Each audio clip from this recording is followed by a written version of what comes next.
Okay. All right. Okay. First, I want to ask you your name and where you from. All right. My name is Marcus C. Williams. I'm from Rochester, New York, and I'm here at CPAC this year to fellowship with other like-minded conservative individuals that are looking forward to working to save our republic. I got it. So Rochester, New York is, I know, upper state, right? Oh, yes. So it's not like a liberal as New York City, but it seems like a Democrat, very Democrat. New York is Democratic, right? And what made you come here? So my area is aggressively liberal, and I live in a city that has been run by Democrats for 50 years, and there hasn't been any Republican in any level of government to represent our city. Okay. What brings me here is the people, the passion, the flow of an exchange of information and positive feelings, and the real focus on seeing what we can do together to come together to actually help our nation and push back against some of the things that are destroying our national values. Wow, that's great to hear that. In the 2024, we have a presidential election, and which candidate do you support? Well, I support whoever is going to end up winning the primary.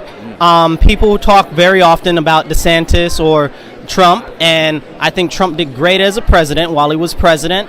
I am not sure if he's going to be able to win this year coming because there's so much animus against him, you know. And with the shifting electorate, he could end up winning the popular vote and still losing the electoral college. That's a concern for me. I got it. Yeah. That's a very new opinion. I've never heard about it, but that's, yeah, you know that, those things. Okay, so I have another last question.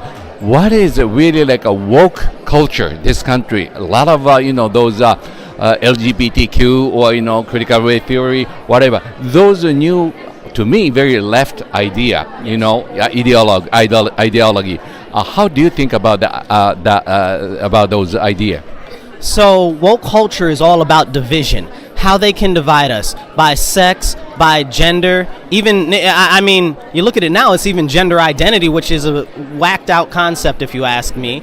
But they try to divide us by race, they try to divide us by age, financial bracket, and everything. When we are the United States of America, we are supposed to be united, not divided, because this is just helping to chip away at our nation's foundation. And if we are divided, we will fall. We must come together and unite both sides of the aisle to save our core philosophies and our Constitution that has grounded us as a nation. I got it. Let me ask you one more question. Do you support the movement of Black Lives Matter? So I have never been a fan of them because they do things that are very destructive in the black community.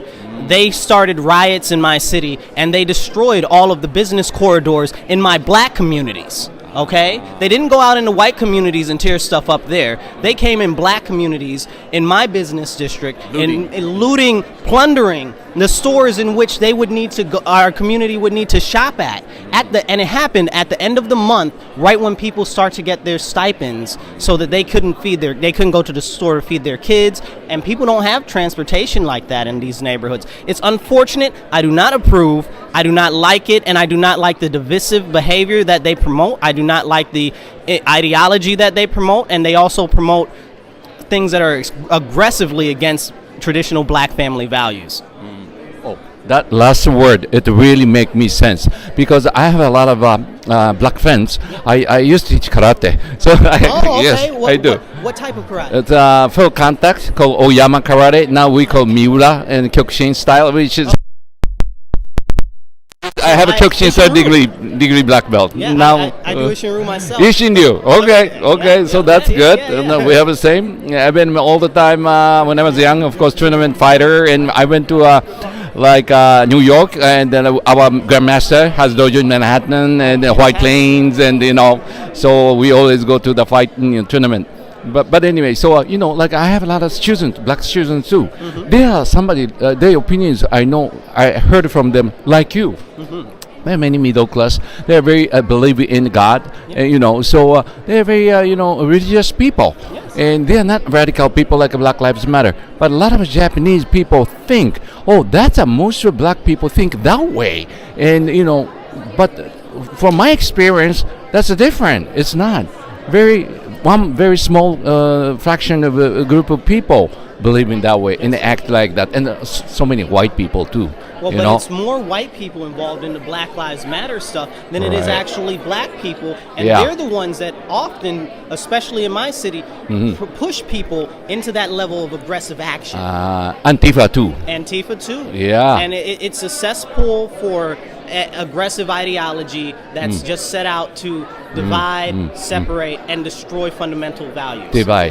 All they're doing is just dividing, dividing from black and white, dividing from men, women, and every, like Asians, ethnicities. They try to, make a divide. That's a really horrible thing. Yeah, it really is. But I really thank you for your time to interview, and then I'm sure many Japanese people will love to see this, and then I'm sure they're going to have a great opinion about it. Thank you so much. Thank you. Let me share one more thing before I go. Please, you guys, do not give up hope. Many of us here in the United States are pushing back. We are standing up.